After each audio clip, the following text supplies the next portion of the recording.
Je souhaite partager le psaume 105 avec toi, mon frère, avec toi, ma sœur. Le psaume 105 dit: Célébrez l'Éternel, invoquez son nom, faites connaître parmi les peuples ses hauts faits, chantez pour lui, psalmodiez en son honneur, réfléchissez à toutes ses merveilles, glorifiez-vous de son saint nom, que le cœur de ceux qui cherchent l'Éternel se réjouisse. Réjouissez l'Éternel et sa force, cherchez continuellement sa face. Souvenez-vous des merveilles qu'il a faites, de ses prodiges et des jugements de sa bouche. Descendance d'Abraham, son serviteur, fils de Jacob, ses élus. C'est lui l'Éternel notre Dieu. Ses jugements s'exercent sur toute la terre. Il se souvient à toujours de son alliance, de sa parole pour 1000 générations, de l'alliance qu'il a conclue avec Abraham et de son serment à Isaac. Il l'a établi comme une prescription pour Jacob, pour Israël en alliance éternelle, disant: Je te donnerai le pays de Canaan comme héritage qui vous est échu. Ils étaient alors en petit nombre, peu de choses, et ils séjournaient là. Ils s'en allaient d'une nation à l'autre et d'un royaume vers un autre peuple. Mais il ne permit à aucun homme de les opprimer. Il fit des reproches à des rois à leur sujet. Ne touchez pas mes oints et ne faites pas de mal à mes prophètes. Il appela la famine sur le pays. Il leur retira la miche de pain. Il envoya devant eux un homme, Joseph, fut vendu comme esclave. On serra ses pieds dans les entraves, on le mit au fer, jusqu'au temps où sa parole s'accomplit et où la déclaration de l'Éternel lui fit surmonter l'épreuve. Le roi donna l'ordre de le relâcher. Le maître des peuples fit délier. Il lui donna la place de seigneur sur sa maison et de maître de tout ce qu'il possédait, pour contraindre à son gré ses ministres et rendre sages ses anciens. Alors Israël vint en Égypte, et Jacob séjourna dans le pays de Cham. Il rendit son peuple très fécond et plus puissant que ses adversaires. Il changea leur cœur, et alors ils eurent de la haine pour son peuple et traitèrent ses serviteurs avec perfidie. Il envoya Moïse son serviteur et Aaron qu'il avait choisi. Ils accomplirent par son pouvoir des signes au milieu d'eux, des prodiges dans le pays de Cham. Il envoya des ténèbres et amena l'obscurité, et ils ne furent pas rebelles à sa parole. Il changea leur eau en sang, et il fit mourir leurs poissons. Leur pays grouilla de grenouilles, jusque dans les chambres de leur roi. Il dit, et parurent les mouches venimeuses, les moustiques sur tout leur territoire. Il leur donna pour pluie de la grêle, des flammes de feu dans leur pays. Il frappa leurs vignes et leurs figuiers, et brisa les arbres de leur territoire. Il dit, et survinrent des sauterelles, des grillons sans nombre, qui dévorèrent toute l'herbe de leur pays, qui dévorèrent les fruits de leur sol. Il frappa tout premier-né dans leur pays, prémisse de leur vigueur, de toute leur vigueur. Il fit sortir son peuple avec de l'argent et de l'or, et nul ne chancela parmi ses tribus. L'Égypte se réjouit de leur sortie, car la peur qu'ils inspiraient s'était abattue sur elle. Il étendit la nuée pour les couvrir et le feu pour éclairer la nuit. À leur demande, il fit venir des cailles et les rassasia du pain du ciel. Il ouvrit le rocher et des eaux coulèrent. Ils se répandirent comme un fleuve dans des lieux arides. Elles se répandirent comme un fleuve dans les lieux arides, car il se souvint de sa parole sainte et d'Abraham son serviteur. Il fit sortir son peuple dans l'allégresse, ses élus au milieu des acclamations. et leur donna les terres des nations et du travail des peuples. Ils possédèrent leurs fruits, afin d'observer ses prescriptions et de garder ses lois. Louez l'Éternel. Amen, amen, amen, amen. Vous voyez 45 versets pour exprimer ce que Dieu a fait pour Israël. 45 versets pour dire un peu la puissance de sa main pour Israël. En fait, le Seigneur demande à son peuple, demande à la descendance d'Abraham de toujours se rappeler ses interventions, ses prodiges en fait. Devant les situations, nous, c'est vrai, on peut ne pas être juif de naissance, mais on est juif par adoption. On est juif à cause de Jésus-Christ. On est juif parce que le Père de Jésus-Christ est notre Père à cause de Jésus-Christ.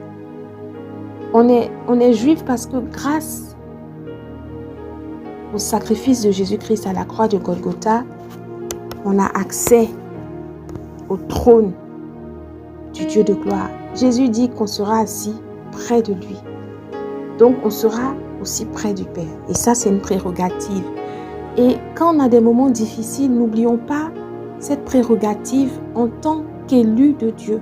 Oui, je peux me considérer et je me considère. Tu peux te considérer et tu te considères comme juif, comme juive. Que ce soit juif par adoption, que ce soit juif de naissance, juif, tu es juif ou tu n'es pas juif. Moi, je déclare que je suis juive par adoption. Je déclare que grâce au sacrifice de Jésus à la croix de Golgotha, je suis devenue juive. Si je suis devenue juive, je fais partie intégrante de la descendance d'Abraham. Par ricochet, toutes les bénédictions, toutes les promesses qui sont assorties à cette descendance-là, elles sont miennes. Dieu, il a étendu sa main, une main favorable sur son peuple à cause de l'alliance qu'il avait faite avec Abraham depuis le temps. La parole de Dieu dit dans Psaume 105 que je viens de lire, le verset 8, « Il se souvient à toujours de son alliance, de sa parole pour 1000 générations. » Dieu n'est pas un plaisantin. Il n'est pas quelqu'un qui dit les choses, après il se dédie, il attache, après il détache. Non. Il est capable même de se rappeler de ce qu'il a dit, de la promesse qu'il a faite, de l'alliance qu'il a faite avec Abraham sur 1000 générations. Donc, on fait partie intégrante de ces générations-là. C'est pour ça que il est prêt à tout. Parce qu'il n'aime pas les paroles en l'air. Dieu ne parle pas en l'air. Les paroles qui n'ont pas de fondement, qui s'évaporent après qu'on les a dites. Lui, quand il dit, il fait. Il dit, bon, mon alliance Abraham, elle sera sur les générations, les milliers de générations à venir. Donc, lorsqu'on est dans des difficultés, ou bien lorsqu'on est dans un droit qui fait partie de cette alliance, sa main puissante là, elle intervient parce qu'il s'est engagé à intervenir. Pour revenir à ce que je disais, n'oublie pas les interventions de Dieu. N'oublie jamais ton identité en Christ qui fait de toi une juive. N'oublie pas que ce Dieu qui a une alliance avec Abraham, l'a aussi avec toi. N'oublie pas que la situation que tu traverses n'est pas au seuil de son intervention et qu'il est capable de faire les mêmes prodiges qu'il avait fait pour Israël. Et moi, je te dis que ton identité est indispensable. Ou bien tu te considères comme un juif, une juive, ou bien tu ne te considères pas ainsi. Mais moi, pour ma part, je pense qu'il est mieux de se considérer comme juif, juive, parce qu'en fait, on a tout à gagner. On a reçu le pardon de nos péchés gratuitement. Au départ, Jésus est venu pour les Juifs. Mais par la grâce de Dieu, la main de Dieu est tellement grande qu'elle s'est étendue jusqu'à nous. Grâce à cet amour-là qu'il a aussi pour nous, on a pu bénéficier de cette grâce. Donc pourquoi cracher sur cette grâce et ne pas m'identifier en tant que l'enfant de Dieu, son successeur, son héritier, par l'intermédiaire de Jésus-Christ de Nazareth. Aujourd'hui, on a un Dieu qui est prêt pour nous et qui nous appelle à nous souvenir de ses merveilles, de ses prodiges et des jugements de sa bouche. Un Dieu qui est prêt à tout pour me faire entrer dans ma terre promise, dans ma terre de bénédiction. C'est ce Dieu-là que je prie. C'est ce Dieu-là que j'adore. C'est ce Dieu-là que je loue. Et c'est ce Dieu-là qu'il faut avoir toujours dans son cœur.